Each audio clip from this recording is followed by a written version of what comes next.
Hello dear students, आज मैं आपको बीएससी एजी 6 सेमेस्टर के subject mushroom culture and elementary plant एमियोलॉजी के अंतर्गत टॉपिक स्पान प्रोडक्शन टेक्नोलॉजी के बारे में बताऊंगा। सबसे पहले मैं आपको स्पान के बारे में बता दूं कि स्पान किसे कहते हैं। The word spawn is derived from an old French word expander meaning to spread out और expand. It is a propagating unit of mushroom used by the mushroom growers, जिसका अर्थ है कि मशरूम में प्रयुक्त होने वाले मशरूम उत्पादन में प्रयुक्त होने वाले बीज को हम स्पान कहते हैं। नेक्स्ट, अब मैं आपको इसके मुख्य लक्षण के बारे में बता दूं कि मशरूम उत्पादन करने से पहले हमें एक अच्छे स्वस्थ स्पान के बारे में जानना बहुत अति आवश्यक है।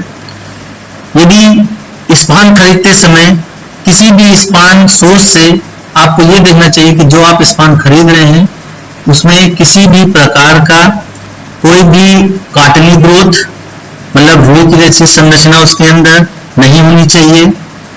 उसमें किसी भी प्रकार का स्लाइमी ग्रोथ मतलब तरल पदार्थ उसके अंदर यदि आपको दिखता है तो आप इस प्रकार के स्पान को पूर्णतया अवॉइड करें।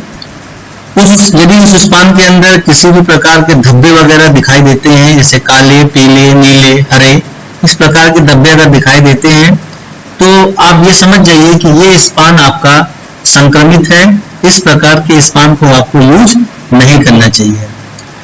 एक अच्छे स्पान का जो मुख्य लक्षण है वो आपको एकदम व्हाइट और सफेद या हल्का क्रीमी व्हाइट टाइप का वो आपको दिखाई देगा और एक स्वस्थ स्पान 2 से 3 महीने के अंदर का बना हुआ ही आपको कल्टीवेशन के लिए, मशरूम कल्टीवेशन के लिए इस्तेमाल करना चाहिए।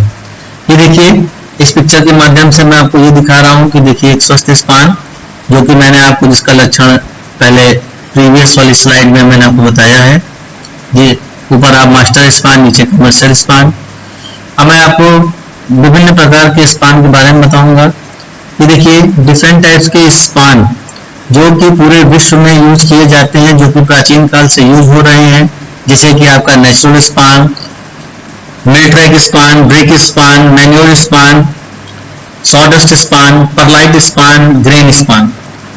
इनमें से अपने भारत में ग्रेन स्पान सबसे ज्यादा प्रचलित है, जिसका प्रयोग व बनाने की विधि मैं आपको बताता हूँ।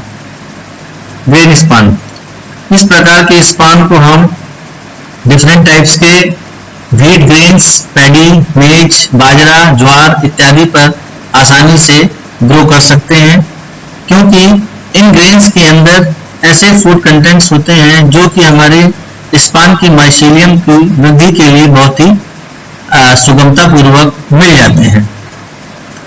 अब आपको मैं स्पान के प्रोसीजर के बारे में बताता हूँ।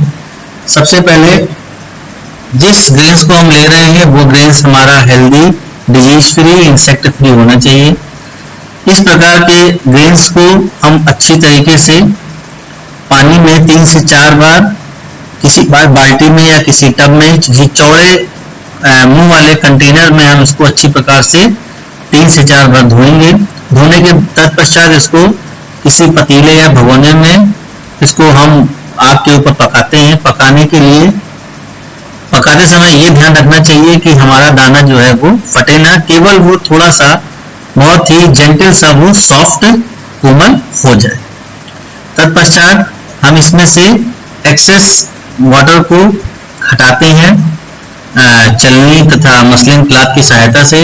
अब इस बॉइल्ड किए हुए दानों को हम एक सीमेंटेड फ्लोर पे पतली तरह में फैला देंगे, जिससे उसमें मॉइस्चर कंटेंट 50 से 60% तक आ जाए।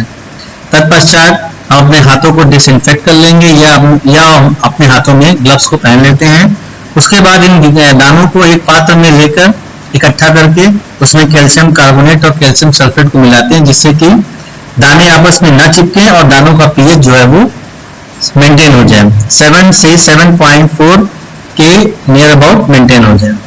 अब इन दानों को हम ग्लूकोज की बोतल 500 ml वाले ग्लूकोज की बोतल्स में 200 ग्राम दानों को भरते हैं। भरने के पश्चात इसको नॉन एब्जॉर्बेंट कॉटन से इसकी प्लगिंग करते हैं। प्लगिंग करने के बाद इन बॉटल्स को 22 psi पर 126 डिग्री सेंटीग्रेड के लिए 2 घंटे तक हम इसको स्टरलाइज करते हैं। स्टरलाइज करने के पश्चात इन बॉटल्स को ऑटोक्लेव से निकाल के हम रूम टेम्परेचर पे अगले दिन के लिए रख देते हैं।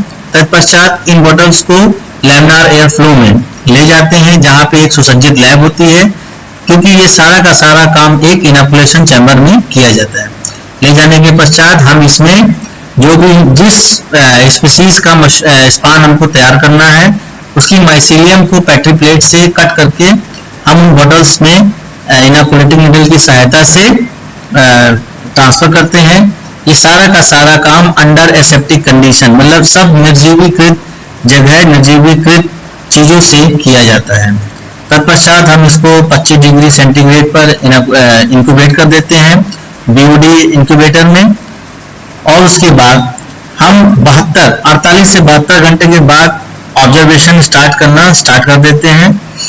ये देखते हैं कि इसमें माइसीलियम आपको धीरे धीरे रंग या धीरे धीरे ग्रो करना दानों के बीच में दिखाई देगी। फिर इसको हम 5वें और 10वें दिन पर एक जेंटल सा शेक, मतलब कुछ बोटल्स को हम हिला देते हैं। हिलाने के पश्चात 15 से 20 दिन के अंदर हमारा एक स्वस्थ स्पान तैयार हो जाता है, जिसको हम यूज कर सकते हैं। तो मशरूम उत्पादन में हम इसको यूज कर सकते हैं।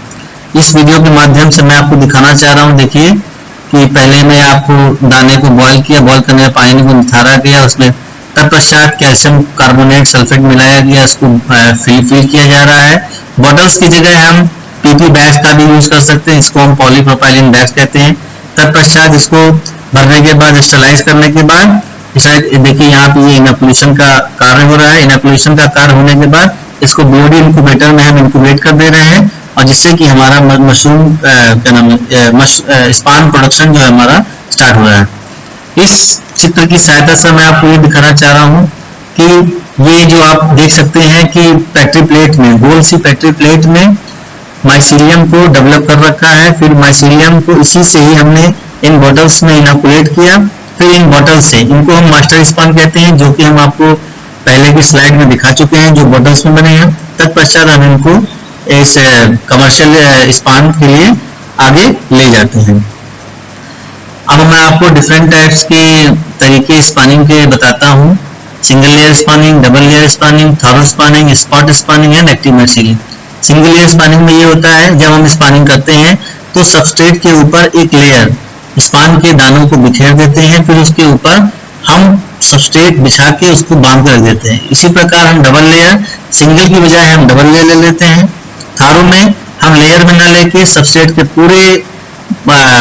पूरे भाग पर बिखेरते हैं, ब्रॉडकास्ट कर देते हैं, उसे हम थारो स्पानिंग कहते हैं।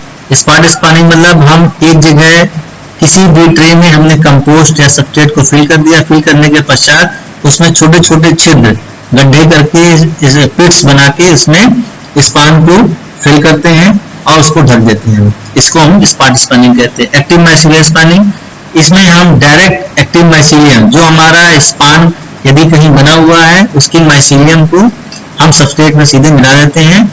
इस प्रकार से हम डिफरेंट टाइप्स के तरीके से स्पानिंग कर सकते हैं। धन्यवाद। और मैं आशा करता हूं कि ये वीडियो आपके लिए काफी उपयोगी सिद्ध होगा।